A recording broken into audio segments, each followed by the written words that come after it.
Living together ഇഷ്ടമല്ല. പക്ഷെ ഞാൻ അറേഞ്ച് മാരേജ് ചെയ്യേയില്ല. ലവ് മാരേജ് എനിക്കിഷ്ടമുള്ള ഒരു പയ്യൻ. Bigg Boss Malayalam season 5 live അപ്ഡേഷനിലേക്കാണ്.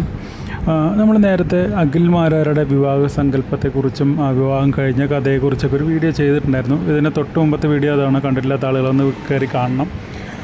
ഇപ്പോൾ റെനീഷ തൻ്റെ വിവാഹ സങ്കല്പം പറഞ്ഞതാണ് നിങ്ങൾ ആദ്യം കേട്ടത്. അതായത് എല്ലാവരും കൂടെ ഡൈനിങ് ഏരിയയിൽ ഇരുന്നിട്ട് സംസാരിക്കുകയാണ്. എല്ലാവരുടെയും വിവാഹ സങ്കല്പത്തെക്കുറിച്ചാണ് സംസാരിച്ചുകൊണ്ടിരിക്കുന്നത്.